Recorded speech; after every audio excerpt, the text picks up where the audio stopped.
Hello, my lovelies, and welcome back to Sundering Tarot, or if you're new here, hi, hello, welcome.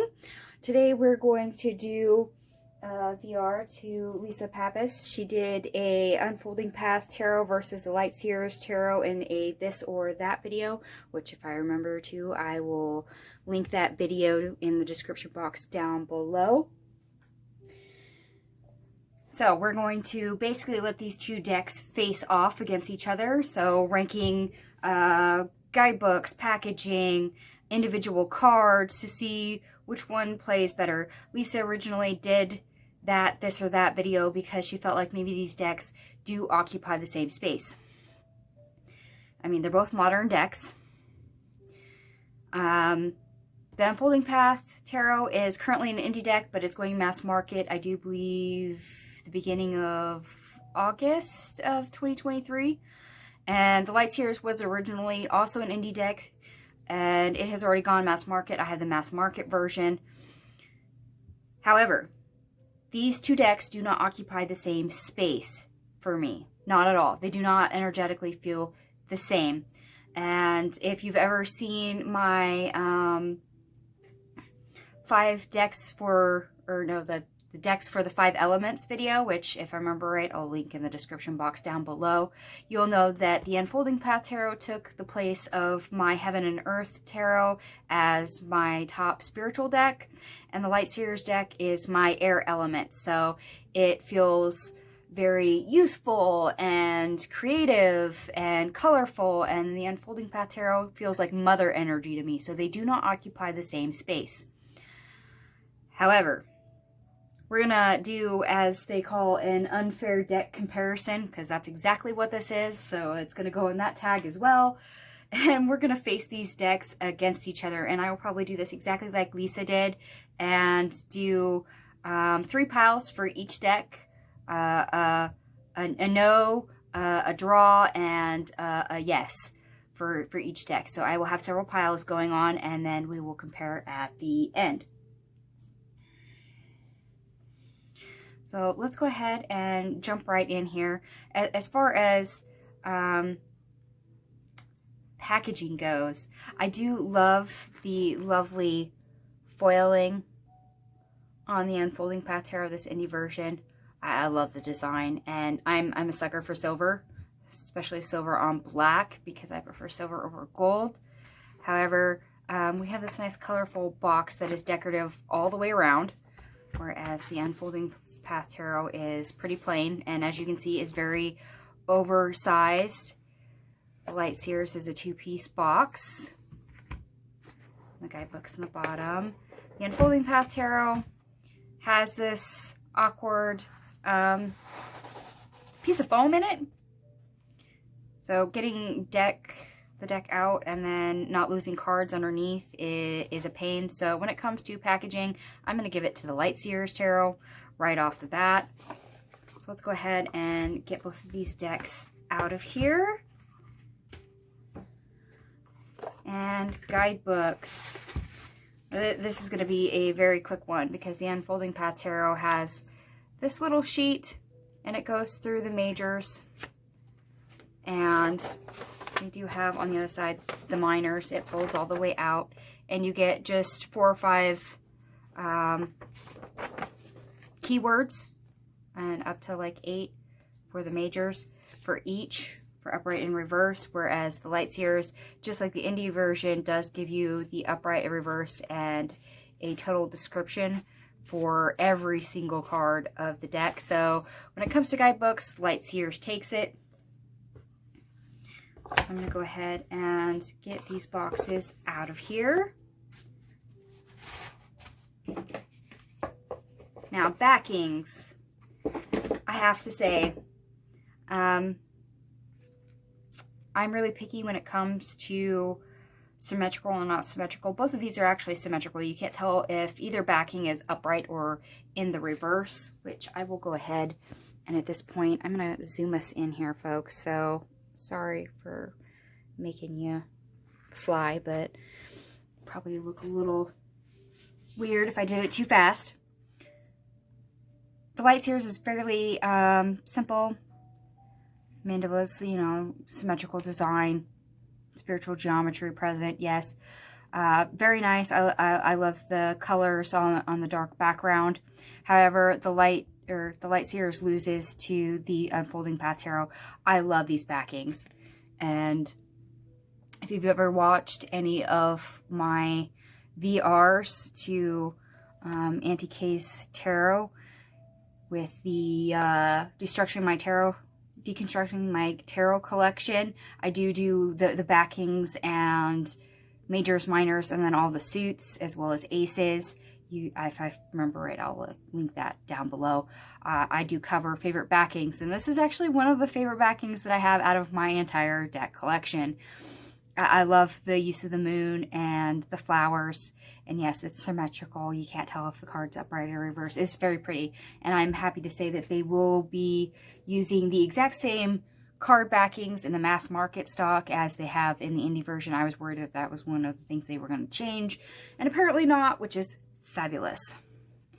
Now, when it comes to cardstock, as you can see, my Hay House mass market here does have a little bit of a bow starting, which I don't really have that too much with the Unfolding Path Tarot.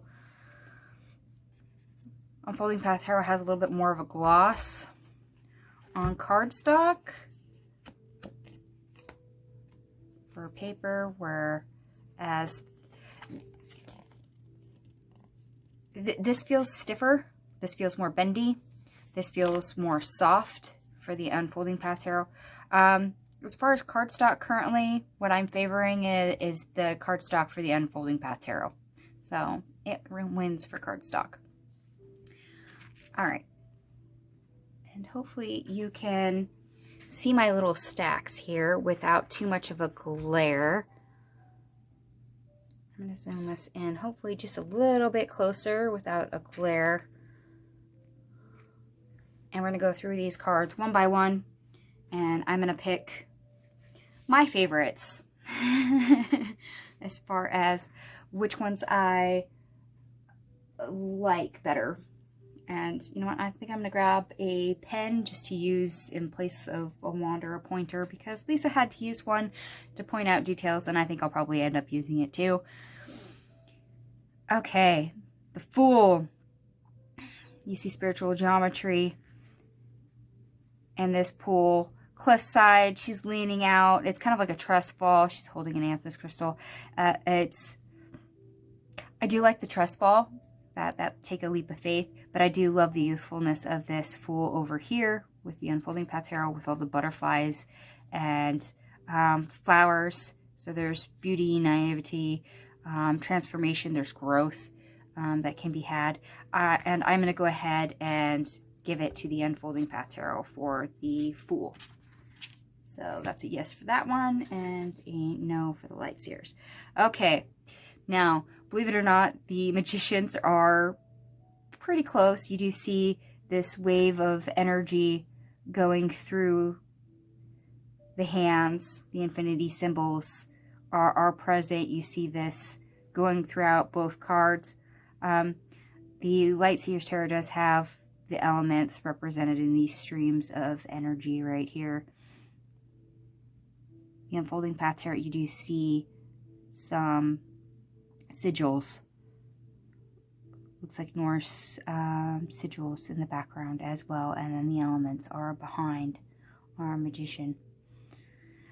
When it comes to the Magician, I'm sorry, I have to give this one to the Light Seers Tarot, just because I feel more drawn to this one. I like it better. Okay, now this is going to be a hard one for me. The High Priestess. Okay, these two are very similar yet different.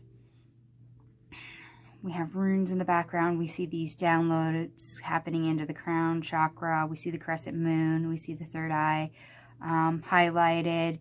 See all this energy around her, and it looks like she's meditating. The Unfolding Path Tarot, you do see the triple moon goddess, and she's depicted as a crone. She's got the traditional scroll, and yes, we do have a pomegranate, which is normally tied to the High Priestess. And here, I do believe we have more of them shown in jewelry on her, and the beads are more like pomegranate seeds that she has on her neck. I confess, the usual High Priestess irks me. I do love this High Priestess. Fell in love with it right away. I love the fact that it's on the box. But I do love the Unfolding Path Tarot because she's depicted as a crone. And you don't always find decks that show the High Priestess as a crone. And to me, that says age, wisdom, experience, knowledge, and that draws me in. So believe it or not, I'm going to have to call this a draw because I love them both. I love them both. Okay, the Empress. Yes, both depicted as pregnant ladies, and neither one is sitting on a throne, which I can appreciate because it's non-traditional. So you see her womb is literally the earth. She's got more of what looks like wings almost coming off of her, the moon, and you see all these dots connecting through and around her. On the Unfolding Path Tarot, you do see both women have different plant life in their hair. She's got a bracelet, but she's also got leaves and stuff in her hair. Over here, this Empress has wheat coming out of her hair, and then a crown of stars. Flowers all around her, and she does have a scepter that she is carrying. I can appreciate the Unfolding Path Tarot's Empress. However, I think I have to give it to the Light Seers. That's almost a draw, but I think I have to give it to the Light Seers on that one, sadly. Okay, the Emperor.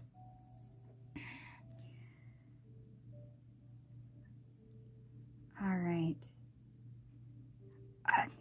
Neither one's on a throne. We do see the traditional Bram's head. We do see the representation of Mars and a chess piece. There is clues that this is an emperor, and he is awkwardly sitting and not on a throne. I do like that. Here we see an older gentleman versus a younger gentleman holding the whole orb and scepter, signs of rulership, etc. When it comes to these two, though, because I'm extremely picky when it comes to an Emperor card and Divine Masculine energy, I appreciate that the Unfolding Path Tarot does have an older gentleman depicted versus a younger one. But I really don't have a favorite, so I'm going to call this one a draw. Agree or disagree? And yes, at any point, if you disagree or agree with any of my choices here, please feel free to make comment in the comment section down below. I'm all for it. You can argue with me all you want. You can agree with me all you want. It's fabulous. Okay, Light Seers Tarot. We do have Mandala and the Stairway to Enlightenment. We do see the papacy symbols and stuff that you usually see going on here, as well as looks like some of our witch symbols going on, and he's more of a meditative pose here. So this is more knowledge and enlightenment through self-growth, personal self-growth, rather than religious structures, which I can appreciate. That's a more modern approach. The spiritual path, I do appreciate it. You see some of the same symbols over here on his sash. You do see the papacy keys. His third eye is highlighted. I do like the fact that both of these characters are not an old white guy in a Pope hat. I do love the fact that these are modern and they're more realistic. They're more diverse in their choices. That is fantastic. And neither one is sitting on a big throne or anything like that and presiding over other people. These are two just distinct individuals, so this leads more to the spiritual than religious structures, because I have issues with that when it comes to a hierophant. But I have to give it to the light seers, because I do like the light seers better for that hierophant. Okay, the lovers. I appreciate these, because both of these are very beautiful, and they're different in different ways. The Light Seers Tarot, we do see a mixed relationship, two different races, and I love that. And you see how different they are from each other. One's got dreads, one's got just straight long hair, and you see them embracing. We do have some symbology on her, as well as some spiritual geometry happening between them, and the energy they create as a couple, as being partnered and connected with each other. And then the Unfolding Path Tarot, you see two figures, and we get the flowers as well as the apples, the fertility, Venus representation coming through. And what I do love about the Unfolding Path Tarot is you see this very feminine woman right here, and then you see this second figure, and it's a little obfuscated as whether or not this is a male figure or a female figure. So depending on, because I mean the forearm and everything looks really masculine, but the face and the side profile, it's a little hard to tell. And because she's grabbing onto the shirt and pulling it, you can't always tell if this is a male or female. And I kind of like the fact that it's obfuscated. You can see this as a female male or two females, and that really works for me. And I do, I mean, over here we do have grasping hair and some grabbing the other person, but this is, you know, lovingly cupping the face and reaching for the other person and just outright grasping. There's a certain type of passion and longing with this one here. Hopefully you can see that and focus on it better so you can see what I mean. So as much as I appreciate the Light Seers, I have to give the Lover's card to the Unfolding Path Tarot.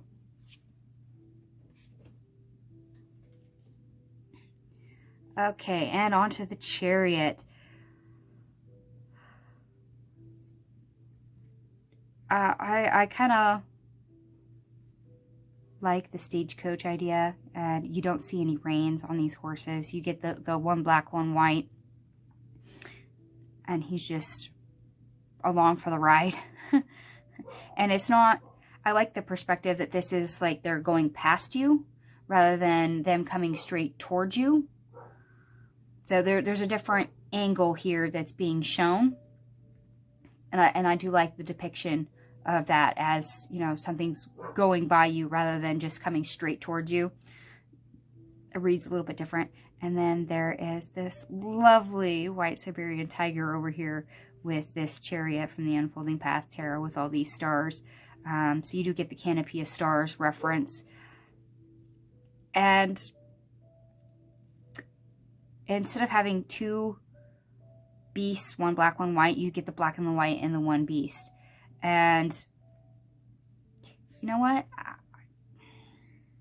I'm going to have to call this a draw, but I think I lean slightly towards the Unfolding Path Tarot. I just don't want to take that leap all the way, but I have a sore spot, or rather not a sore spot, but a soft spot when it comes to white Siberian tigers. So that's probably just me being somewhat biased. I will call that one a draw, just to be fair with myself. Call myself out here. Okay. And Strength card. Okay, the Unfolding Path here. We do see two different animals. We get the lovely, vulnerable lamb down here. We get the heart representation, although it doesn't fully cover her heart chakra. We have the infinity symbol. And then half of her face is literally the lion. So this is the beast, the animal, the wildness within, as well as the vulnerability that we may have as an individual that speaks to our self-esteem and confidence besides the lion. And the Unfolding Path Tarot over here, we get these lovely delicate flowers, and she is kind of moving her hands through the mane of this lion here. She's literally, looks like she's almost about ready to kiss him. So she's literally face to face. Let's see if I can zoom in just slightly more for you guys. And then we do have the infinity symbol up here as well. However, just for the additional meanings, I have to give it to the Light Seers Tarot when it comes to the Strength card. I do like this wild beast within, as well as the vulnerability that's represented in that particular card. Okay, the Hermit. I confess I have kind of a love-hate relationship with the Hermit. It's kind of a boring card to me. The Light Seers, you do see the stairwell up to the mountaintop. The lantern's clear down here in the corner. And then you see this person. Apparently, I've been told that they're actually on this cliffside, but it really looks like they're just floating off into space. They're not actually sitting on anything. They're just kind of, you know, having a Jedi moment and meditating and hovering off the floor is what it looks like to me. So, I'm a little torn on that just because of how it's depicted. Always kind of have been. And then the Unfolding Path here. I like the fact that the Hermit is a female, which we also see here. But this is a female, number one, but it's also an older female. So we get the crone energy going on here again. And I like that. And the fact that this deck does feel like mother energy. I do like that the fact that there's also hints of the crone throughout it. And she's got her own crystal, as well as her walking staff right here also has a crystal. And she's literally holding her lantern with this big old star on it. But as I said, I have issues when it comes to most standard depictions of the Hermit. So I'm going to call this a draw. I don't really totally favor much of either one. Okay, and then we have the Wheel of Fortune, or just the wheel as it's called in the Light Seers Tarot. You see all these discs and stuff. She's literally balancing on it, and we get symbols of all the elements in the background, and we see the positive and negative energy. It can go either way, so she's just straight up balancing between the two. She can go left or she can go right. She can go up, she can go down, and that changes. And then she's got the old-fashioned dice that you used to see hanging from people's rear view mirrors in cars, hanging around her neck. And then the Unfolding Path Tarot, you do see the same astrological elemental discs in the background, and you see her basically being stable and grounded in the center. It's a different approach because she's literally on the ground, whereas over here we are balancing on top and could seesaw either way. Personally, I really don't favor either one. So I'm going to call this a draw. I'm going to call it a draw. Okay, Justice. And for those of you that have seen my Majors Only VR to Deconstructing My Tarot, you already know the answer to this one. The Light Seers Justice, we see a bright upside to this sword, or it looks like two swords crossed. So it's basically a double-edged sword that way. So we see happiness, and then when you flip the card over and you get the reverse, you see this negative aspect where down the colors are a lot darker. So good karma versus bad karma being represented, and we do see the scales. And of course the Unfolding Path Tarot does have scales as well, being balanced with a sword. So this is an unblindfolded Lady Justice, basically. And I do love that both are being more representative of race when it comes to modern society, and them not just being straight white male or females. I do appreciate that both of these cards invite that energy of being dynamic. However, I hands down love the Light Seers Justice card. Yep, and I picked up two cards from the Unfolding Path Tarot. Let me fix that. Okay, the Hangman, which I do love that these are actually both, in fact, women. And they are unique. They are different. Here we see somebody who's suspended in like aerial silks over a pool, and we do see runes. So we're reaching enlightenment, and we're able to choose what element or aspect that we would like to have knowledge or gain perspective on. And then the Unfolding Path Tarot. She's literally hanging from a tire swing on this tree branch here, which almost looks like a wisteria branch, I guess, almost. And then we've got the purple silk going around her, so she's got a purple sash. So that's the, what, third eye crown chakra. Crown chakra, there you go, crown chakra. Representation going all around her. She's getting enlightenment, downloads. I used to swing on a tire swing. My grandparents used to have one in the backyard. And in fact, I think it's still there. Of course, it's grown into the tree branch. If I remember right, it's still there. It's still hanging there for all the grandkids and great-grandkids. So there's a little bit of nostalgia with the Unfolding Path Tarot, but unfortunately, I have to give it to the Light Seers. I do like the color combinations over here, and even though I haven't dug real deep into runics, anything runes and runic lore, I do appreciate the take. Okay, the Death card. I have to confess, as a Scorpio, this is my card in the tarot. So the Death card and the Tower are both my cards to represent my zodiac sign. So I have lots of feelings when it comes to any Death card in a particular deck. However, these are somewhat different. And of course, the Light Seers has renamed this Death and Rebirth.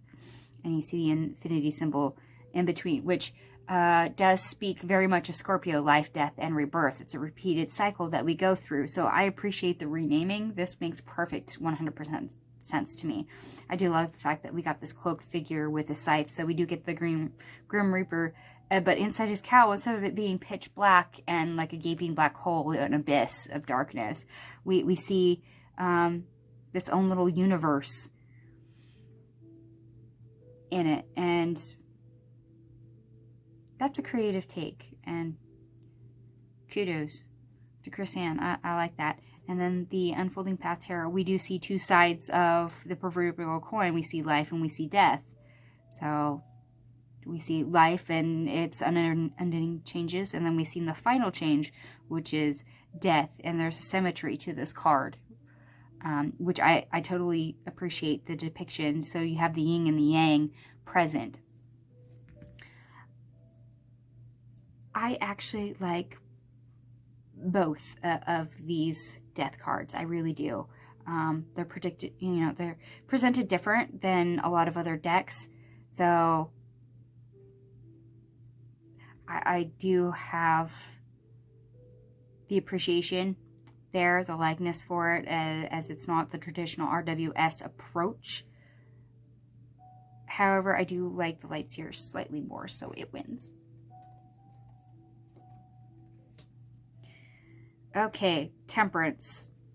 This is another card in the deck that I have a love-hate relationship with, and part of that is because patience is tied to this card, and, well, my soul contract has patience in it, and I get irritated with that word. So I see the Temperance card a lot. However, I do appreciate the fact that we have some differences with these cards. Temperance card, we do actually see a male angel here, and we do see the phantom wings behind. We get the sun and the moon here, so we get the ever-changing alchemic energy between night and day, the male and the female, the doing and the introspective female. So you get the alchemic process and the balance as well, which is kind of nice. Instead of, you know, somebody on land and in water at the same time, I appreciate that approach. And then over here we do see the ever flowing back and forth between two cups. We get a female, which I do love the fact that even though it's a female, we do get somebody of different ethnic background. She's mainly dressed in white, no big surprise there. Although some people, Temperance card can be a little bit more revealing and more vulnerable. And then we see the iris flowers in front. This is really pretty, but when it comes to, as I said, an unfair deck comparison, I have to give it to the light seers. I'm sorry. Oh, I like it. I like it a lot. Okay, the Devil card. Yeah, okay. Devil card. We see some of the chained human here with the devil-like figure. I like the fact that this is actually looking like a really sexy man that you wouldn't think of as a devil until you get to know him. So rather than somebody who outwardly looks like a devil, we do see the, you know, the ram skull, traditional devil symbology, and pulling somebody's strings. Over here we do see more of the traditional devil-looking creature with chains being held. So rather than having people bound, there's the offer of being willing to be bound or freed. So there's an implication there. I can kind of appreciate. This is an obvious devil. This is not an obvious devil. And as much as I appreciate them not being, you know, the devil on a throne with people chained or bowing or kneeling below it, I have to give it to the light seers for this card. All right, and my other card in the deck, the Tower, also represents Scorpio.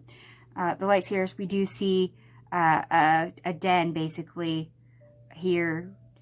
We see butterflies and nuts and the squirrel and lightning coming down and basically starting a fire, wildfire. So nature. So instead of this being tied to people, this is just nature itself. And then the Unfolding Path Tarot, we see this woman, as she's going down, you can't tell if she leapt or if she was pushed. And you see her expression more as kind of letting go as she comes down. You do get a rune here. And lightning hitting in the background. I do kind of like the different perspective of this. This is only one person you see out, and you can't tell if they were pushed or if they leapt, but they just kind of accepted at this point that they're going down. So for a traditional take, yeah, that's okay. But however, I don't have a lot of decks that do nature when it comes to the Tower in a way that I can enjoy it. So when I read, especially when I read more intuitively, the Light Seers does it for me. It works a lot better. So I'm going to give it to the Light Seers Tarot for the Tower. Okay, the Star card. You literally have this star that she's kind of lassoed, and she's wound it around her hand, and she's got a hold of it. She's bringing it down to earth. So a wish, a hope, a dream that she's literally holding on to. And I appreciate the color scheme on this card. It's very pretty. The Unfolding Path Tarot. It's interesting to see somebody so pale with so white hair. There's very much, I guess you could say, a purity aspect that is going for this particular card. You see all these stars, and her cup is literally overflowing. So it's two different takes when it comes to the Star card. You know what, quick decision, I'm calling this a draw. I kind of like both of them for what they are. Okay. The moon card, light seers, we do see the wolves, no crab. There's usually a pathway, but we do see the moon. The wolves on either side, one light, one dark. So there's the yin yang, and our representation of our moon gate energy that we usually see associated with the card. However, she's underwater, and a lot of people are irritated with this card just for that reason. However, water, hopes, dreams, spirituality, emotions, and then you see this big old full moon, the intuition. I actually love this card. I love how this is designed in a depiction of the moon card, because you can be drowning and submerged and overwhelmed and letting fear get the best of you, or you can be so deep in your emotions and so comfortable, so calm that you make all the right connections to where you just let go. I love this depiction. The Unfolding Path Tarot, we do see a crescent moon here instead of a full moon. We do have the crab. It's actually tattooed on her. I do love the fact that this is somebody of very dark skin to contrast the moon. So there's a different color scheme with this. And then we get the lotus and lily pads going around for enlightenment, guidance. So there's a certain connection to intuition in seeking your own path. However, hands down, I have to give this to the Light Seers Tarot.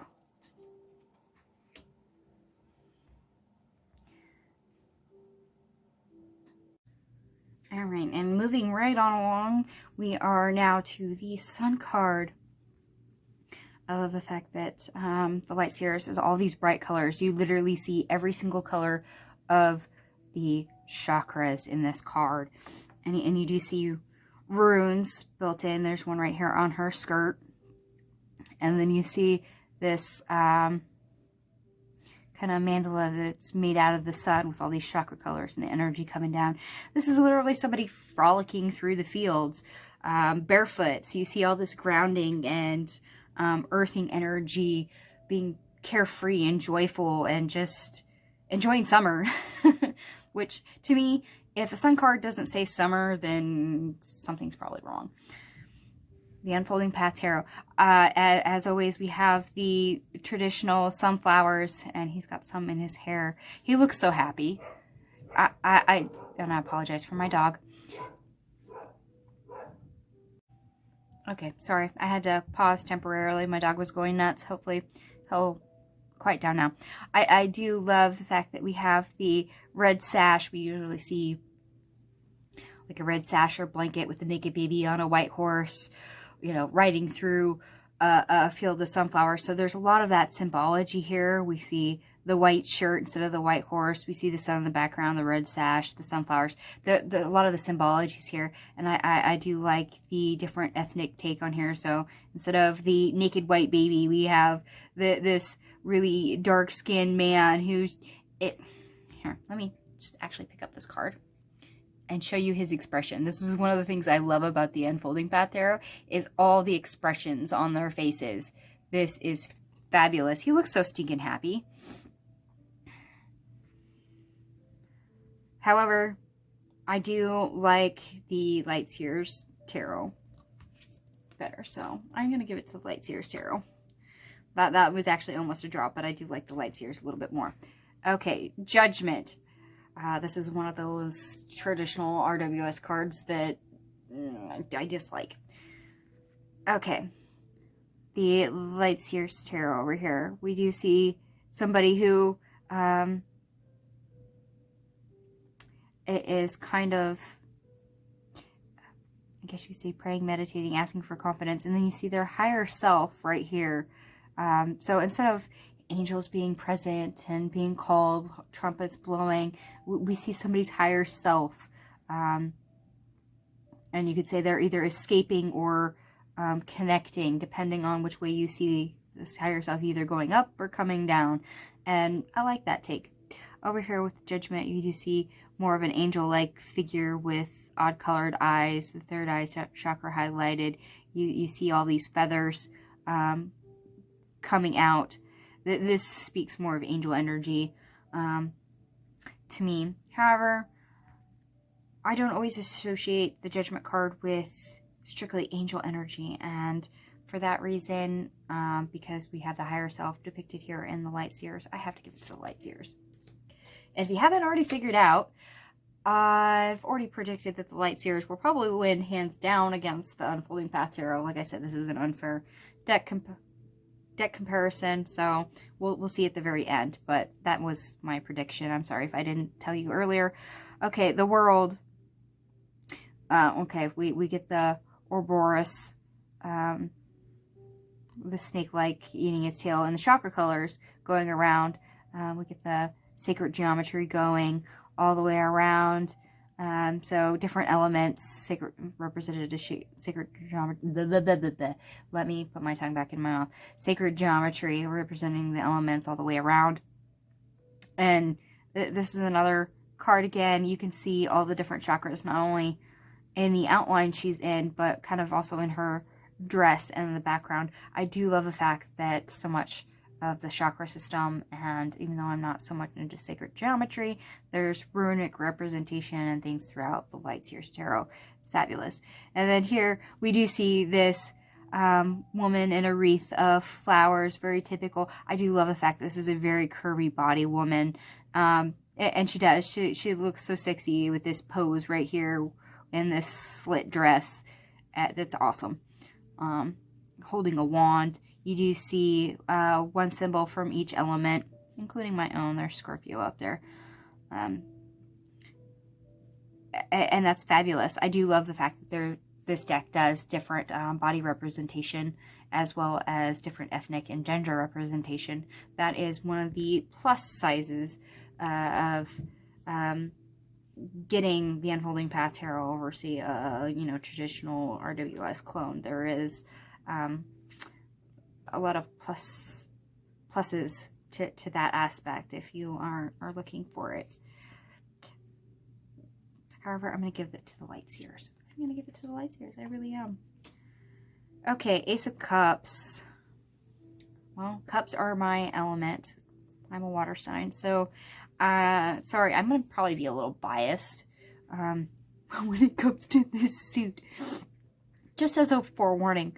Okay, Ace of Cups, Light Seers Tarot. We have this heart in a bowl, and we do have water sloshing out of it, so you get a little bit of the overflowing as well as the giving that comes with this. And we're holding the bowl right over our heart chakra, which I appreciate considering we have the heart highlighted here, and the universe in the background. So this is kind of universal energy, universal love, unconditional love. I like it. Over here we have this lotus, this big elaborate chalice, and you do see water flowing out of it. We get this little hand heart symbol and this dove for peace. All the calming waters we see in the reflected pool down below. It's actually a really good ace card. However, I appreciate the tie to the heart chakra, so I'm going to give it to Light Seers Tarot. Like I said, feel free to argue with me on any single one of these particular cards. All right. Two of Cups. The Light Seers Tarot. Once again, you see different colored water here going into two cups, coming from these joined hands. They're mismatched hands. You see the differences that you normally see in the Two of Cups. You see male, female. You see people from two different worlds. So here we get two different ethnicities here. You get the color chakra system. You get the two cups. It's very simple. It reads to me of partnership and commitment, as well as love, and this can also be friendship, wanting to hold somebody's hand for their life and holding on to that person. The Unfolding Path Tarot, we do see these two women holding cups, and they're in this really comfortable, sexy embrace. Looks like they're about ready to kiss, and I appreciate the butt grab right here that you see down in the corner. That gets me every time, is the butt grab. One is very simple. One is a same-sex couple that is done very well, and I love that as something different for a Two of Cups. And even as a, you know, for us as a two love card, if you wanted to go that far, I have to call this a draw. I have to call it a draw. I can't choose between those two. I love them both. They're perfect. Okay, Three of Cups. All right. I appreciate we have the Big Dipper right here in the background in the sky. You see these three women basically walking arm in arm through this field of lavender. And yes, they're all different. And there goes my duck again. And you see basically the womanhood, the women supporting women that you see in the traditional Three of Cups. You actually don't see a cup in this card anywhere. You see this lake behind them, so they're walking out of this field towards this lake. There is no cup. You see these three people, so you know it's the Three of Cups. There's no mistaking this card. And then over here, you see three very different women, different hair color, different clothing. They actually do have cups. And you see all these fruits and berries. So this is a very abundant relationship connection. I actually don't, I can't choose between either or, so I'm going to call it a draw. Okay, Four of Cups. Four of Cups. You love them, you hate them. I'm just kind of on the Four of Cups. Sorry, when it comes to the tarot, I'm just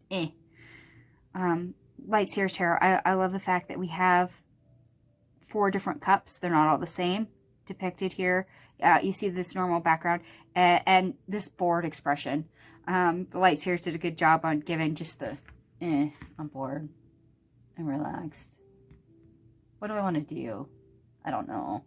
Kind of expression. And then we see this rainbow, all this chakra, all this energy going out into this cup, this hands offering.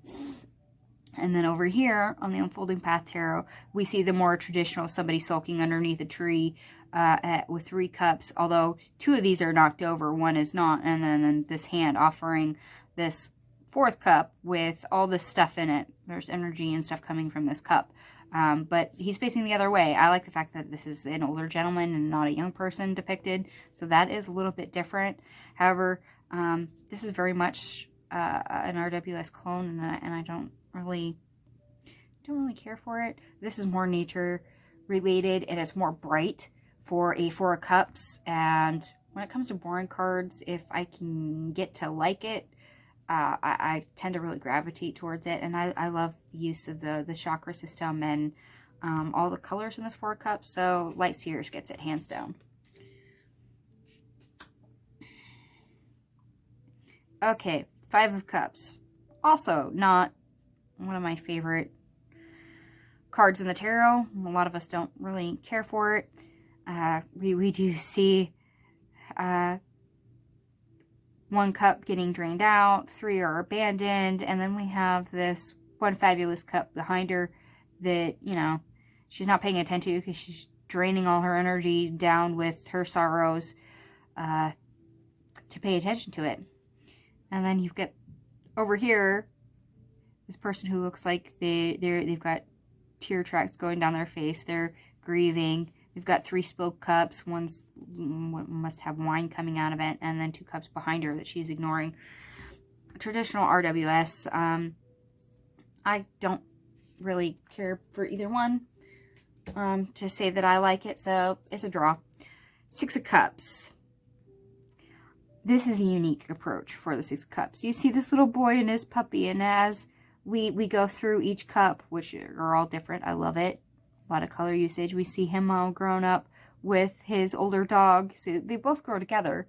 The fact that this speaks of childhood and growth and changes and nostalgia right here is fabulous. On the Unfolding Path Tarot, you do see little girl getting this cup. She's receiving a cup and smelling the flowers. And I'm sorry, stopping to smell the roses is very nostalgic energy. All on its own. I do like the fact that all these cups do have lilies in them. However, I cannot dislike the Light Seer Six of Cups. It's actually one of my favorite Six of Cups out of my entire deck collection, so it wins, hands down. Hands down, hands down. Okay, Seven of Cups. We actually see these cups are turned over, believe it or not, so you can't always see what's in it. We have a snake, which looks like it's coming from this red bowl. Water coming out of this one. It looks like a wing of probably a dragon coming out of this one. So it's kind of like a shell game of choosing something without knowing what it is or what the outcome would be. It's kind of, and you can see his pondering expression. Let me bring it up to you. Hopefully you can see that without a glare. My camera will focus. He does have a serious pondering expression on our face, and the same with over here with the Unfolding Path Tarot. I do love the expressions out of this deck. It's fabulous of how do I choose which one, and she's literally holding two, and all we see is, you know, sparkles of energy coming out of this. This one looks like it almost has air coming out of it. This one looks like it has bubbles coming out of it. And this one looks like it has, you know, air and stars out of it. So it's not like a traditional RWS where you see a castle in one, gold in the other, a dragon in one, a victory wreath in another one, a heart or something to represent love or, you know, flower, beauty, whatever, in each cup. So I like the fact that that is obfuscated. There's something to be said for that. However, I do appreciate the expressions in both of these cards. The facial expressions get it for me on both. However, I can't choose one, so I'm going to call that a draw. All right, Eight of Cups. Light Seer Tarot. She's actually either walking towards the sunset or sunrise. I have always read this as sunrise, rising on a new beginning, as it were, and she's walking away from this pool, and you can see places where cups have sunk, one's sinking, one still has fire burning in it, so it will eventually either go out or sink, but she's walking away. And I like the fact that this card, she is literally walking away from you in the perspective. So this may be current and walking away from it. And same with this card. We do see the figure walking away. We have all these cups, and yes, some of them are upright, some of them are fallen. And we see that this person walking away from all these cups and walking more towards this crescent moon here, walking away, trusting their intuition.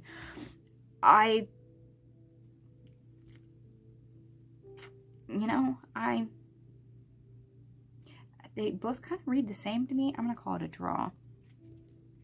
Woo, it helps if I only pick up one card at a time. Let me fix my piles briefly. Okay, Nine of Cups, the Light Seer Tarot. Of course, with Nine of Cups, we have wishes, dreams, hopes, fulfillment. So we have this big chest of gold. We have all these cups, and yes, they do all look the same. And I love the fact that this card is gold. It's got more, I guess, chakra, sacral chakra, or no, not sacral, solar chakra energy coming through. All this energy being put forth, even if it looks like it's radiated out of our heart chakra. It's kind of very carefree for a card. And then over here we do have 9 cups of various sizes going on.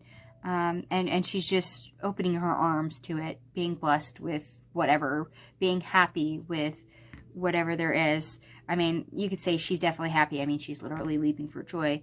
But like I said, the Unfolding Path Tarot has some very good expressions.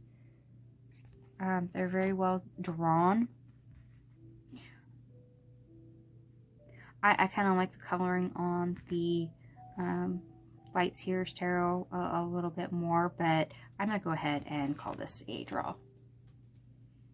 Like I said, these two decks are an unfair comparison. They don't hold the same space in my collection whatsoever. They feel completely different. All right, 10 of Cups. I love the fact that we get this hammock that's rainbow colored. So here's all this chakra system going again. And then these 10 cups are also the chakras going up and down. We see this couple here, and two females, and then you see these kids. So these could be best friends that both have a child and they're just hanging out together, or this could be a same-sex couple and this is their family. You can read this however you want, and I like that take, that happiness can be had for all, whether you're a same-sex couple or not, whether you are a single parent or not, and that's a very powerful message. And then over here, we have our 10 cups with flowers. We see two children and then two women. And it looks like they're each holding their own child. So once again, could be a same-sex couple or best friends. It's the same representation as you could say. However, I do love the chakra rainbow representation and the light seers. So I'm going to go ahead and give this to the light seers. Okay, Page of Cups. I have serious feelings about the Page of Cups. All right, as Lisa stated in her video, and as she recently stated when she went back through the Light Seers Tarot, this Page of Cups is downright confusing for me. It took me a minute to figure out what the heck was going on. You know, he's sitting down, you see the hands forming a heart. I know the feet off the ground energy is what they're going for when pigs fly. So it's really dreamy Pisces energy. But as Lisa pointed out, it looks like the legs should have been over just a little bit more. But then it would look like he's kicking himself in the head. And it does look like it's a miscut. Like this part of the image up here should be down here. And like when they printed the card, the cutting machine just cut in the wrong spot. It's a disassociation with proportions and space that it trips me out and it distracts me and kind of ruins the card for me. I mean, I get the concept, I get where Chris-Anne was going with it, but this is probably one of my least favorite Pages of Cups out of my entire tarot collection, just so you know. And then the Unfolding Path Tarot, I love the mimic of the Pisces energy with the two fish. Over here you get two big goldfish. And our page here offering a cup, being hopeful. His face is all lit up. But it's an older man. And so instead of this little kid or a younger person, I like the fact that this is an old man. Because you do see that hopes and dreams and connection and especially love doesn't have an age limit, and I kind of like that message. So I'm going to go ahead and give that to the Unfolding Path Tarot, hands down. Okay, the Knight of Cups. All right, we see this picnic right here with what looks like a love letter. He's sitting in a chair. He's got his hat off. He's got roses. You see the horse in the background. So he is definitely a knight. Here's his horse. He's not in armor at all, although he does have tattooed arms, so I guess you could say that that's armor on its own.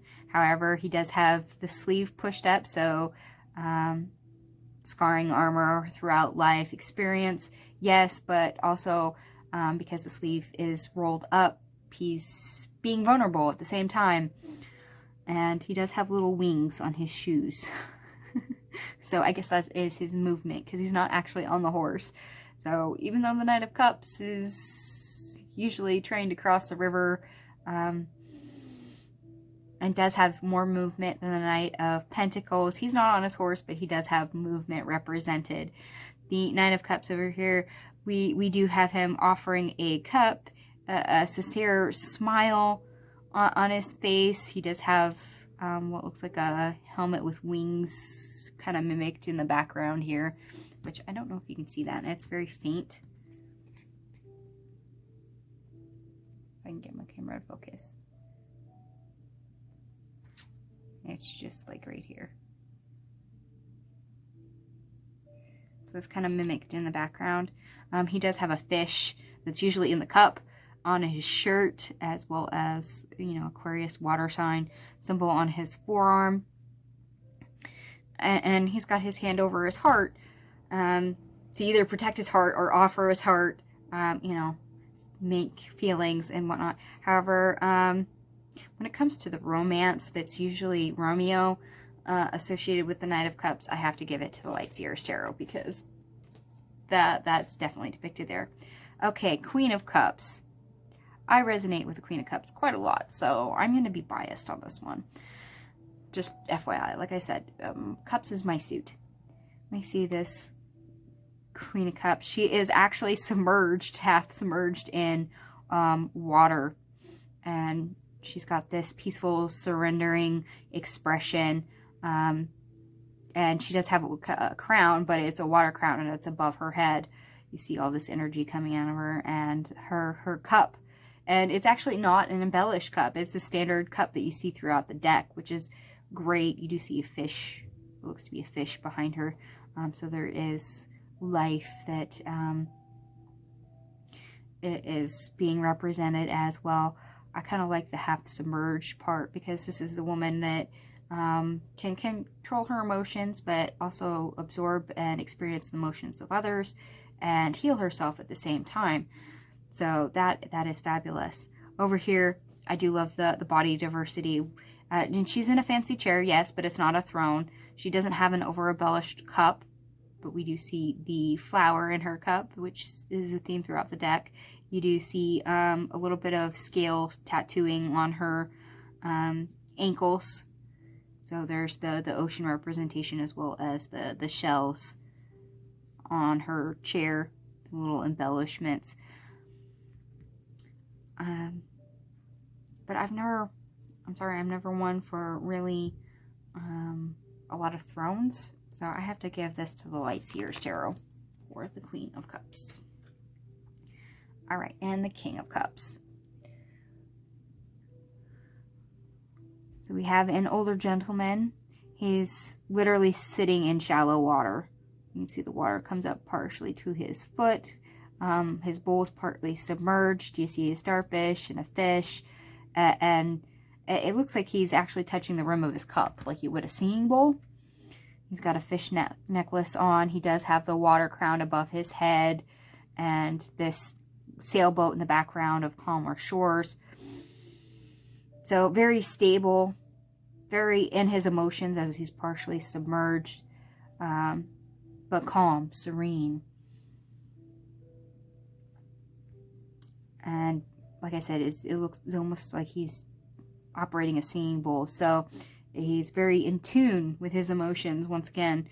And over here we have this King of Cups. He's on a chair, and he's actually sitting in calm waters, one foot touching. You do see the fish for water energy, a sailboat in the background, and you do see more wavy, choppier water behind him, which is reminiscent of a regular King of Cups. However, I have to give it to the Light Seers for this particular card. Okay, Ace of Wands. Ace of Wands. I love the color scheme here. And you do see an individual's face here with their third eye chakra lit up with fire. So passion, inspiration, motivation, and that connection to the universe, because it's their third eye. I love how she's worked in a lot of third eye additions with this deck. Chris-Anne's awesome for that. And then over here with the Light Seers, we see this wand, which actually isn't pointed up, it's pointed down. It's pointed down towards this hand. So something being received. And it's got leaves and even flowers on it with this lovely red crystal on it. Whether you see that as a garnet or whatnot. And it's down into this hand you see floating out. It does have the fire symbol.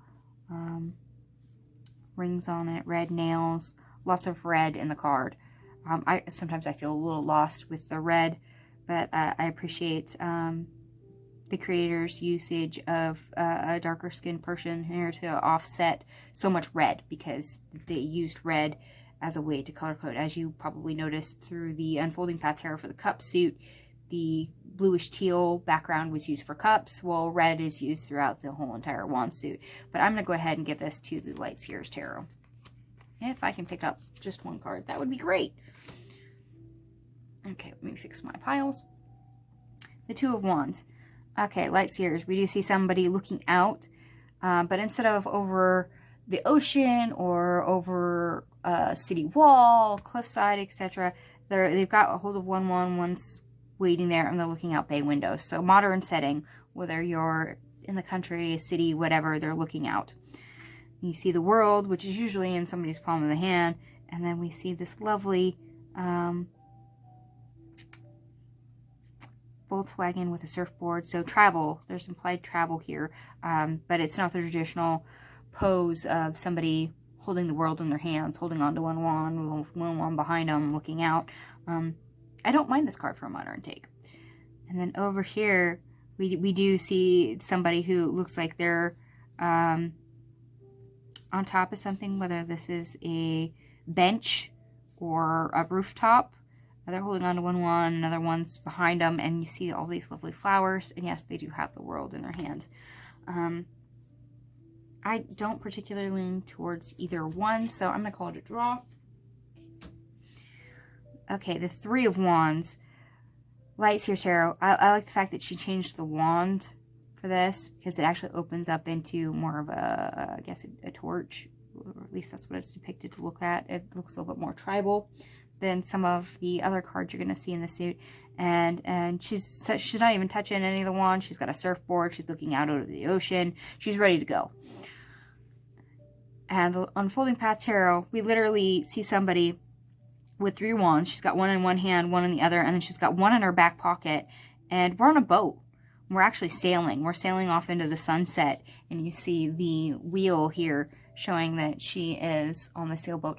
I love the embarking, the pirate sailor reference for the Three of Wands. I enjoy that so thoroughly, and I do enjoy this card. However, I'm going to go ahead and give this to the Unfolding Path Tarot for this particular card, because I love that. All right, Four of Wands. We see this tent over here, and we see these women dancing and having fun, enjoying themselves. This reads like, you know, Burning Man, Coachella vibes to me. This is just them dancing, having fun, being carefree. It could be a type of celebration that's specific, but it's not depicted solely as a wedding. It's just somebody having fun, and I like that. And then over here at the Unfolding Path Tarot, we have 2 men, completely different. They're both holding a wand in each hand, and you do see on their left hand, their ring fingers, they do have rings on. So this is a same-sex couple, and this is them being happy and joyous. However, I'm going to go ahead and give this to the Light Seers. I love the color schemes on it, and it is fabulous. So yeah, that's one of the few same-sex couple representations that I'm not going to call favorite on. All right, Five of Wands. Not always the greatest card for me. Here we have the Five of Wands overlapping. It's kind of like a obstacle course, and you've got all these people climbing on it and reaching for the fire. So competition is highlighted here. Learning your skills, your limitations. All right, and then over here we have 5 wands, which their crystals are slightly different, and so are the hands. You see male, female hands, different, you know, skin colors. So there's diversity and differences highlighted here. But this is very much a pip card. I mean, you could say that this is a pippish card. They're both kind of, yeah, very much pippish. Don't have really much to say about it or a favorite, so that's a draw. All right, the Six of Wands. Here we have the wreath that's usually here. We see all these hands. She's obviously designed to be up on a stage. She's raising her hand for applause, victory, success. This is very much being in the limelight. And then over here, we see a man in a wheelchair. He's got his wand here and 5 more behind him. He's got a wreath, a trophy, and flowers in his lap. I like the limelight here. as a specific take versus the whole, you know, Joan of Arc or King Arthur representation that you see in the traditional Six of Wands.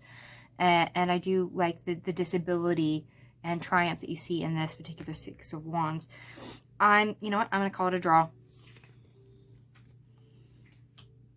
Okay, Seven of Wands. Not always my favorite. I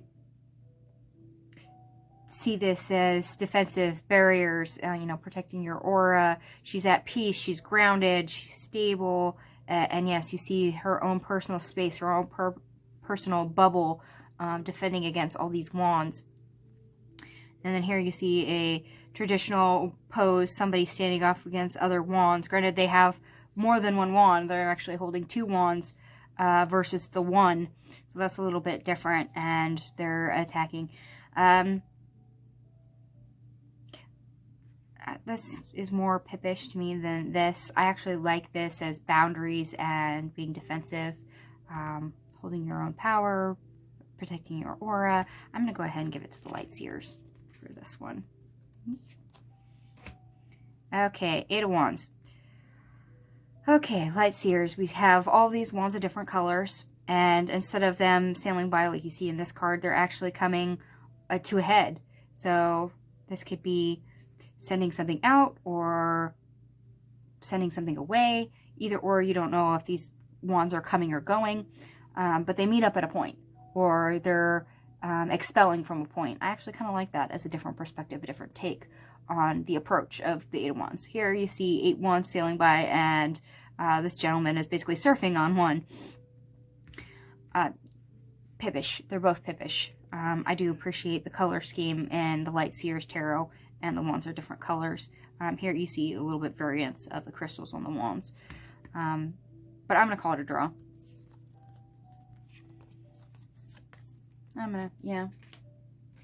We're going to just go for a draw. And Nine of Wands. I like the fact that the wands on here are different, and they've actually made a fence, a barrier, and she's holding on to one. So overcoming obstacles, overcoming barriers, drawing barriers are represented. Here we've got a woman holding on to one wand with eight behind her. Like I said, a very Pipish card. I'm going to expedite this process. We're going to call this a draw. Ten of Wands. We see somebody who's actually packed all their wands in this bag. They've got even an ox with extra baggage on it, and they're moving on. They're moving down this obstacle, this hill, and carrying their baggage with them, as it were.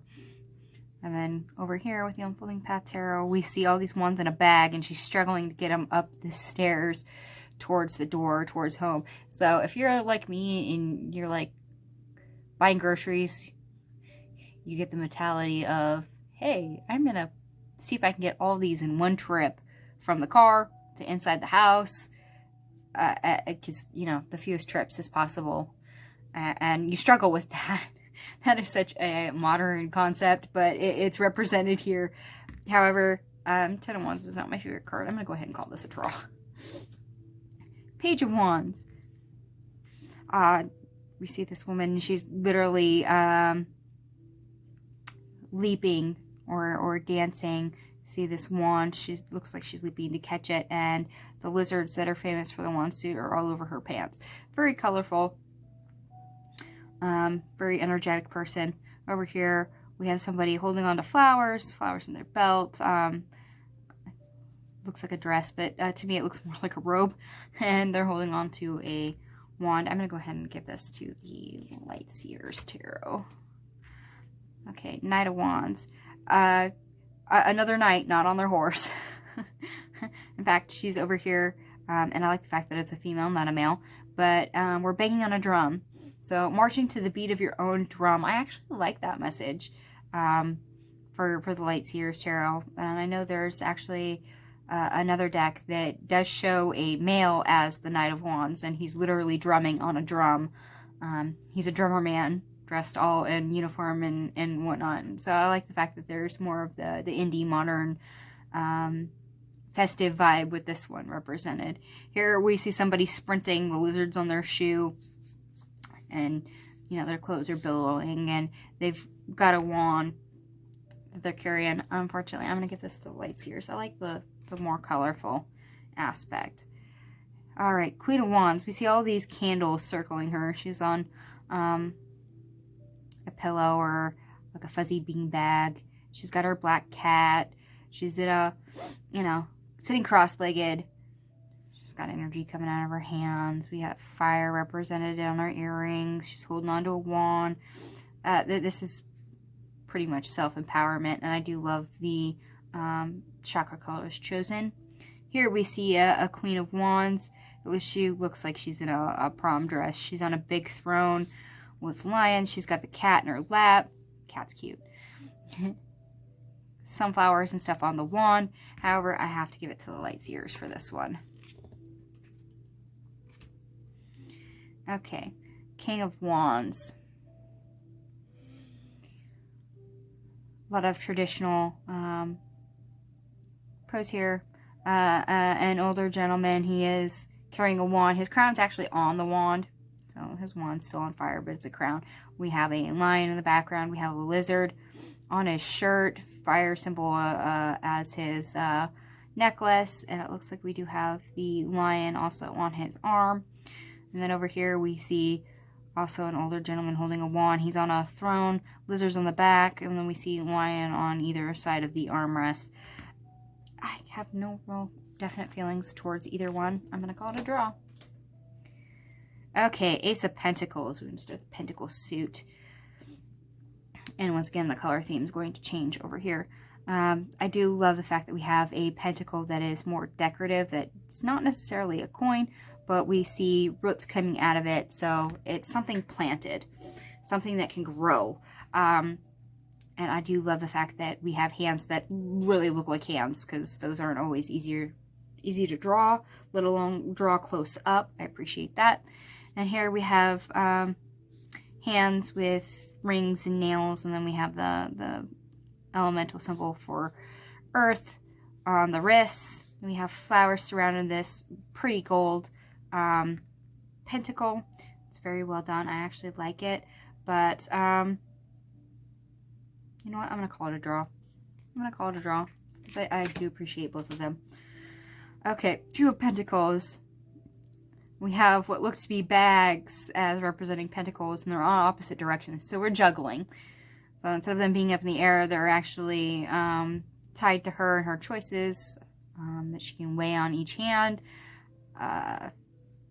Things being up, things being down by the purse straps. Of course, modern clothing.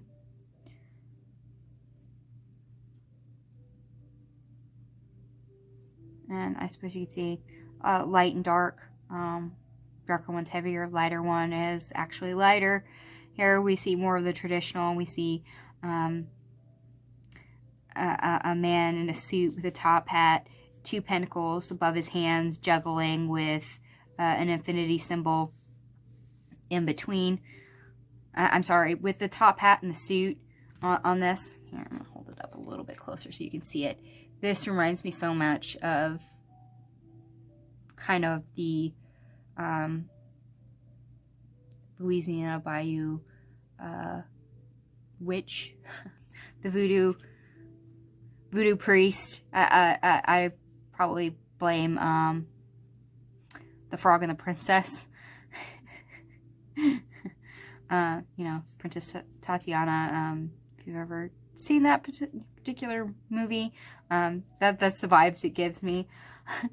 Don't ask me why. It's just how it's depicted. It's popping in my head, even though the animated character does not look exactly like that, but it's reminiscent, and that's where my mind goes. However, I'm going to go ahead and call this a draw. Okay, Three of Pentacles. We see these three people doing teamwork. They're working on this tapestry right here, trying to weave it in. You see all these balls of yarn and materials that they're trying to create, which is unique for a Three of Pentacles. I appreciate that it's not, stained glass windows, etc. And then over here for the Unfolding Path Tarot, we literally see this beekeeper and help. They're harvesting honey with all these bees around. and as it is abundant with all these apples. Things are coming to fruition. This speaks of symbiotic relationship and teamwork. Teamwork within human nature, but also animal nature. As I said, symbiotic relationship. You know what? I have to give this to the Unfolding Path Tarot, because I do love the bee reference when it comes to teamwork. Four of Pentacles. We see this village in the background and this woman here. She's got a rune on her earring. She's clutching her purse, which has 4 pentacles depicted on it. She does have jewelry. I mean, she's well dressed, but she's clutching onto what she has. And then over here we see this man who is clutching a bag of pentacles, which to me this looks like a pillow. Just the way it's drawn, it looks like a pillow. And we hold on to things to comfort ourselves. And I'm sorry, but hugging a pillow to your chest is one of the ways that we comfort ourselves. So there's something to this pose with this man and clutching his bag of pentacles that looks like a pillow that gets me every time. However, there's a comfort to this one. I like this one aesthetically for the color representation. I'm going to go ahead and call this one a draw, believe it or not. 5 of Pentacles. Okay. See somebody who's a little run down. We have a door that's locked with 5 pentacles on it. The key is right here. So there is a way out of where you're at. And then we have 5 pentacles up here. And we have to climb stairs. But this man is sitting here all down on his luck and he's moping. 5 of Pentacles is not the easiest card for me. I tend to hate it. A lot of depictions of the 5 of Pentacles I tend to hate. It's an uncomfortable card. However, just traditional RWS bores the crap out of me. I'm actually going to go ahead and give this to the Light Seer Tarot.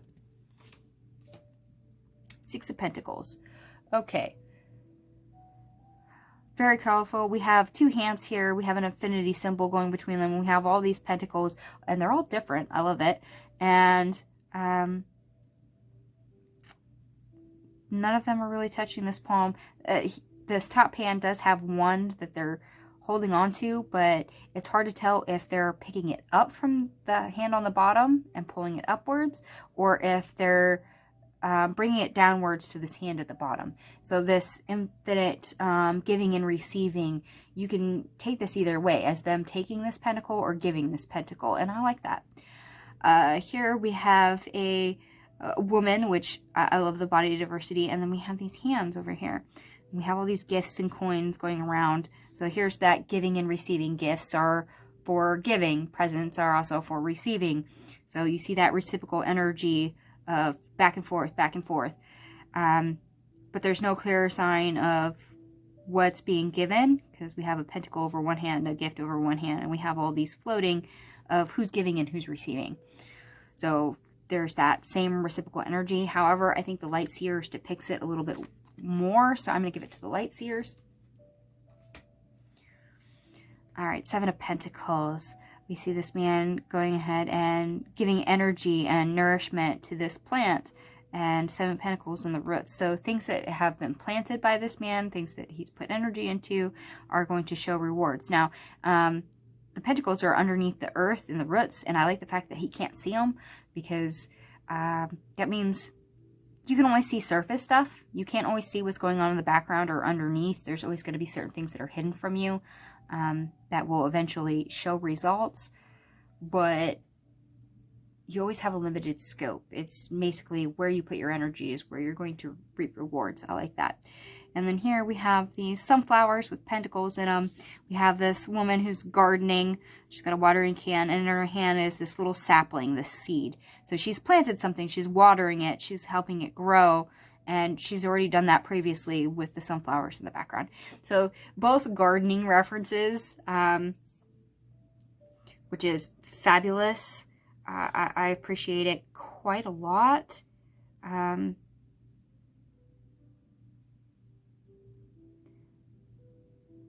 you know what? I think I like the unseen reference in the Light Seers, so I'm going to go ahead and give it to the Light Seers Tarot. Although I really do love the Unfolding Path Tarot. That was a hard one. It was almost a draw. All right, the Eight of Pentacles. We see this woman, and she's got pentacles above her head, and it's in the moon phases. I love the fact this is in the moon phases, and you see all these chakra colors being represented. So this is a very colorful, chakra-driven card. This, to me, this speaks creativity, and the fact that we have all these things, plants, flowers, candle. So we have magical stuff over here, things we can use for dyes and paints and witchcraft. And then we have plants, we have candles, we have pens, we have paperwork. So this speaks left brain, right brain to me. One's very creative, one's very analytical, and I kind of like that reference. And she's sitting in between with a kind of, I guess, contemplative look on her face. She's holding a green candle. So following your heart chakra energy. But I do love this depiction. And then over here we see a dancer, a ballerina stretching, and her hair's in these wild curly cues going every which way out of her ponytail. And each one is grasping these Eight of Pentacles, because dancing's a skill, and that takes mastery, that takes years, that takes experience, that takes hardships, that takes struggle, that takes a lot of energy in order to do that, especially at a professional level, which is what that card taps into. However, I do love the left brain, right brain, creativity, chakra energy, and the light seers. So I'm going to go ahead and give it to the light seers. Moving right along, Nine of Pentacles. Here we have a woman who's actually harvesting things. She's got dried herbs of all sorts hanging down with pentacles. We have what looks like a white hawk on one. She's reaching up to grab it. She's got a bowl of stuff that she's already picked, including a pentacle, a book behind her. This is very witchy to me. It speaks of abundance, luxury. She's able to provide for herself. Fabulous. Love it. And then over here we have a very distinguished gentleman. This lovely solid white peacock over here with pentacles. Looks like a cherry tree that you see over here blooming in the corner. So luxury, wealth. However, I do love the witchy vibes of the light seer. I'm going to go ahead and give this to the light seers tarot. Okay, Ten of Pentacles. We have this very big pentacle over here, lights streaming together. And we see this husband and wife and all these kids, which I assume are grandkids, running around with the dog. So happy life, happy family running around. And then over here we see these pentacles hanging down with crystals and flowers over this family. This looks like a family portrait where you see the grandmother, brothers, or same-sex couple with kids, but how they're posed and everything is very much of a standard family portrait. So family, legacy, happiness, joy. Each of these have a different aspect on it. It's pretty much the same. I'm going to call this a draw. Yeah, I'm going to call it a draw. And then we have the Page of Pentacles. We do have this mantle in the ground. And we do see the figure 4 leg work right here that is usually a reminiscence of the hangman. And this pentacle with roots coming off of it. And you see it wrap around the foot and go into the ground. So we do have an anchor on new things that we are trying to accomplish. And then over here, we have this man who is holding a pentacle between his hands. And once again, I will show you the facial expressions on this deck because they are priceless. I have to call this a draw. I mean, I can appreciate this for the colorful energy it is with something new. It might feel like you're, standing on one foot, teetering over whether or not something will succeed or not. But I can't get over the facial expressions. I can't choose between the two. So I'm going to call that a draw. Okay, Knight of Pentacles, our slowest knight in the deck. Believe it or not, this horse is not standing still. It is actually walking behind this man. He's not on the horse. You see Pentacle as a shield, and he's leaving a trail of pentacles, which is interesting because instead of the knight holding one pentacle, you literally see more pentacles in this card. He's walking barefoot, so he's earthing, grounded, being practical, resting his horse, and the horse is just following. Over here we see a knight, and it's a female knight, which I appreciate. We see the plant association, so we grow, we plan, and she does look like an office worker or a librarian, very studious, very conventional, holding a pentacle. Personally, I can appreciate both. I'm going to call it a draw. And the Queen of Pentacles. Okay. Here we see a woman, looks like more like a comfy lawn chair, sitting all regal with a pentacle.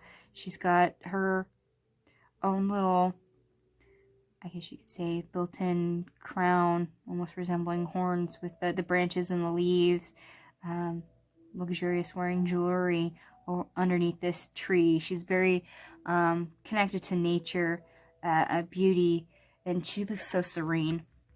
Let me show you the facial expression. She looks so serene in this particular card. And then over here we see a queen holding a pentacle. She's got pears and apples on her throne. She's got a rabbit down below her. We've got all these flowers around her. And she looks happy. However, I do like the light seers better, so I'm going to go ahead and give it to the light seers for that one. That one's just too good to let go of. Alright, King of Pentacles. We see this older gentleman sitting in what looks like to be a study with all the bookcases behind, holding a pentacle. And we have this wolf in the mix. So we get the strength and loner energy and solitude with the King of Pentacles, which is interesting. And then over here for the unfolding path tarot, we see this older gentleman holding a pentacle. He's on a very comfy big chair with the ram's head above him that resembles more of a throne that you would see on a typical RWS. Unfortunately, I'm going to go ahead and give it to the Light Seers Tarot for this one. Ace of Swords. Here we have a woman with her eyes closed. She's thinking. She's got this staircase behind her, and you can see it moves back in to spiral around her head and what she's thinking. The ace is literally this crow over here, but you see this stream of light coming from her head. So ideas spinning round and round and giving off something great. Over here we see a very decorative sword being held by a hand with a sword symbol etched on this hand. Wreaths, flowers hanging off of it with this expensive crown. Very RWS. I have to give it to the Light Seers on this one. I love the reference for the staircase and ideas kind of being on the hamster wheel. Here we have crows representing swords, and we've got them kind of digging at this woman's hair and her being blindfolded, not being able to see, being pulled in two different directions, being two minds about everything. Over here we have this woman in white who's very serene, very pure. She's blindfolded. We have a crescent moon in the background, so it's a night scene. We see islands behind her. She's standing, but instead of having two swords crossed, she has one above the other, one sword pointing up, one sword pointing down. I find that interesting for the sword position, because we usually see them holding a sword in each hand and then crossing their arms, so the swords are crossed for decision making. However, the Light Seers Two of Swords is one of my favorite Two of Swords, and it's one of the cards that I fell in love with first for the Two of Swords, because I love the representation of the crows. That's an unfair thing, but it is what it is. I love that for the Light Seers. Okay, 3 of Swords, uncomfortable card time. Okay. So instead of a heart with 3 swords in it, here we see a heart that's literally anchored to a whole bunch of things, trying to hold itself together, stitched together, that's been broken before, and it's all tied to this woman, this figure down here, and she does have the 3 of Swords right here, tattooed on her forearm. So we see this barren wasteland that is her emotions as she's screaming in pain. And then over here we see a woman frustrated, running her fingers through her hair or ripping her hair out. She's got a tear-stained face. She's been crying. Her makeup's everywhere. She's a mess. She's got what looks like stitches on her arms. So she's been broken before. We see the heart with the 3 swords in it right over her heart chakra on this oversized shirt she's wearing, which I assume is probably a sleep shirt. So we've all been there. Pain. However, I'm going to give it to the Light Seers. I just think it's demonstrated better. 4 of Swords. Okay, so we have a rune on the arm here. We have this woman laying in this nest. And we do have a heart with string wrapped around here. Interesting take. A little bit different. Speaks of comfort and, yes, rest. Over here with the Unfolding Path Tarot, we have a woman who's literally asleep in bed. We have 4 swords laying across her with flowers. I like the fact that both of these are not a knight sleeping or stained glass window or any of that. Neither of that is represented here. I appreciate that both of these are a non-traditional RWS, and I'm going to call this a draw. I really am. Okay, 5 of Swords, another uncomfortable card. Here we have the crows representing the 5 swords, 1 on his shoulder, 4 flying away. We have somebody else in the background that you've had conflict with, and you see this gentleman rubbing his head, and that could be taken several different ways, as a sigh of relief, frustration, and having a headache over conflict. So whether you see he wins or loses, this person looks more like they've had a victory. They've got their arms out. You do see what appears to be blood over here. And then over here you see 2 shadowy figures, 2 extra swords. She's got 3 that she's taking with her. She's battered and bruised. She's torn apart, and she's walking away. I really don't have a preference between either one. I'm going to call this a draw. I really am. Okay, 6 of Swords. Here we have 3 of the swords represented as crows pulling the boat. 3 are flying away. This is a woman who is not looking where she's going, but she's moving on. In fact, she's coming towards us. She's got her baggage, her luggage, everything she wants, and this boat is actually being pulled towards the shore. We can see all the waves and then the sand here in the corner. So she's almost arrived. And then over here we see this woman. She's not actually in the boat. She's actually in the water and holding onto the boat. And the boat has baggage and a dog and all these swords. And she's very much in her emotions, but she's going with the boat and she's going forward. However, I like this perspective of the Light Seer, 6 of Swords, of them coming towards us and almost landing on a new shore, having fully moved on. And the idea of moving on and needing to move on being what's driving her forward in the boat. So I'm going to go ahead and give it to the Light Seers Tarot. Okay, 7 of Swords. Not my most favorite, but here we see a very big crow in the foreground, and we see other crows in the background, and then crow feathers to represent the other crows. A full moon, and we see this cloaked, hooded figure in a hoodie with a knife and a city background. So somebody out to do something stealthy and thievery and under the cover of darkness. And then over here we see 2 swords and a man clutching the other 5. He does have some blackout on his face to kind of mimic a mask. He's all dressed in black. But between the 2, I have to say Light Seers did it better for the whole stealthy getaway criminal element. And then the Eight of Swords, we have this woman who's literally looking into a pool of water, or as you probably can see it, as a mirror, a tall vanity mirror that tilts.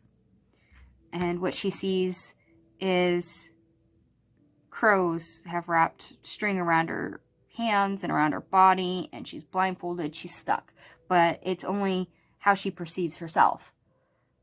And she can see it looking into water or a mirror. And then over here, we literally see a woman hiding behind 8 swords being stuck. She's not blindfolded. She can see that she's stuck. She just hasn't freed herself. I have to say, hands down, Light Seers wins this one. And yes, that's one of my favorite 8 of Swords of all time out of my deck collection. For those of you that haven't seen my favorites 22 series, that one was a little unfair.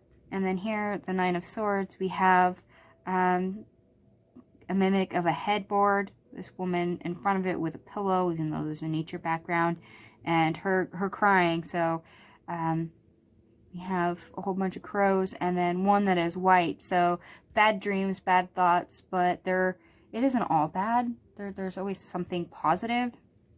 And then here we have a woman who is literally running her hands through her hair, basically in the fetal position with swords behind her, struggling with fear, anxiety, etc. I have to give this to the Light Seers. I like the fact that we have one crow that is white to represent that they're still positive in negativity. And then the 10 of Swords, we see this woman finally going off and these crows flying above her. Unfolding Path Tarot, we see a more traditional RWS. Instead of seeing somebody dead, this is somebody trying to really crawl away, bleeding while they have swords out of their back. Pretty harsh, pretty brutal. Gotta appreciate the facial expression as always with this deck. However, I'm gonna call it a draw. I'm not really drawn to either one. And Page of Swords. Here we see somebody walking a sword across one cliff to the next. They're very well dressed, kind of like a student. They got a book, and we see these birds' ideas flying around, and instead of balloons, we have light bulbs on strings as balloons. So bright ideas, new thoughts, innovation, learning. And then the Unfolding Path Tarot, we do see kind of the same thing, a youthful person that's probably a student holding a book.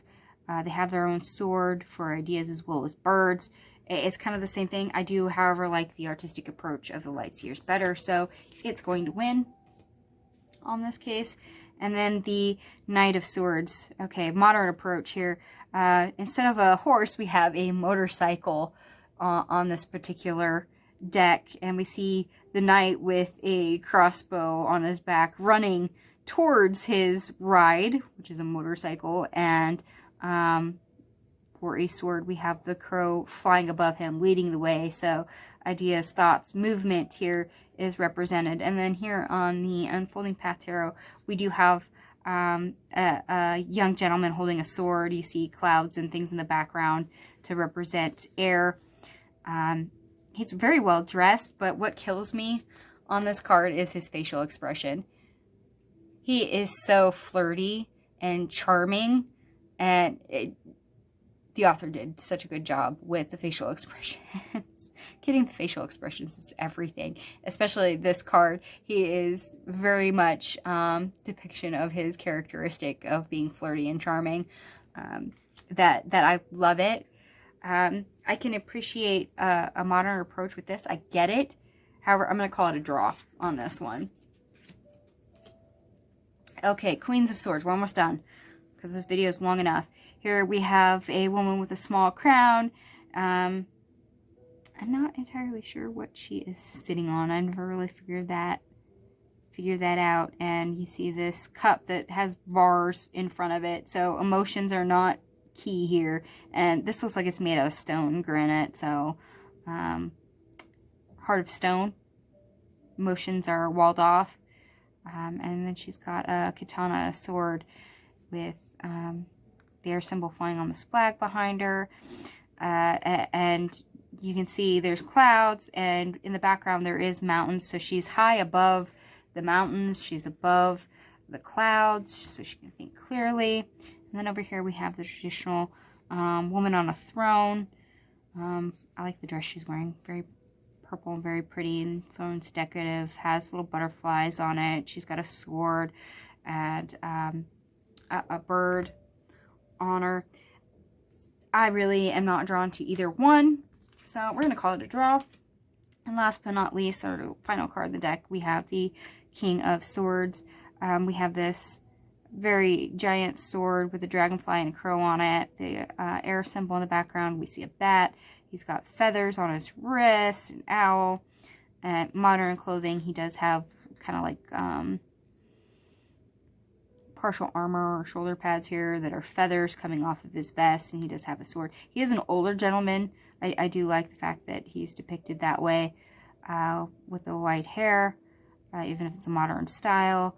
He's pretty much in like a field of flowers up in the mountains, which seems to be like an oxymoron.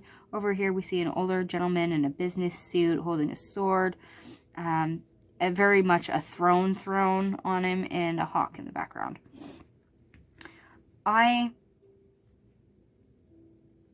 You know what? I'm really not drawn to either one. I'm going to call it a draw. Alright, and because this video is super long already, we're going to jump right into this. I'm going to pull out the favorites for both decks so you can compare them. This is the favorite cards that I said heck yes to for the Light Seers. Here's the favorite cards for the Unfolding Path Tarot. And as you can see, the Light Seers Tarot definitely wins for favorite cards, as I predicted. I should have said that at the very beginning of the video. I said it in the middle. So sorry if you jumped to a timestamp and are now seeing the results. When it comes to cards that I said the decks were a draw on, here is the Light Seers. Here's the Unfolding Path Tarot. And as you can see, there's a lot of cards that I said that they were very much a draw on.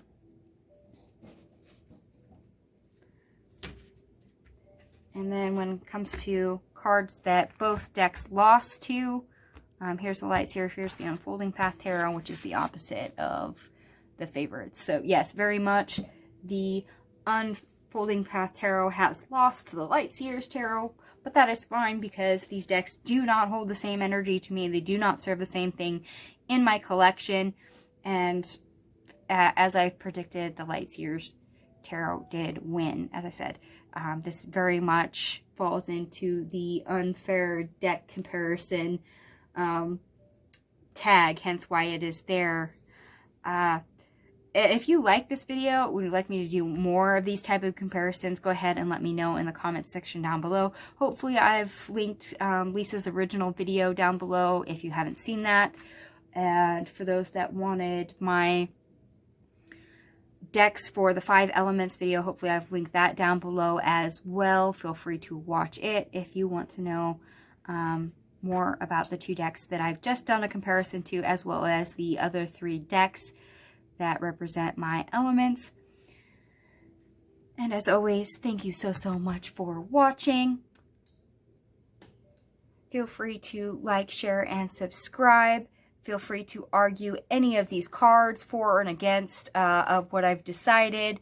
If you would also like to tag me in anything for the Light Seers versus Unfolding Path Tarot, or as I said, my 5 decks for the elements tag, feel free to do so. Once again, thank you so much for watching, and I will catch you guys later. Bye.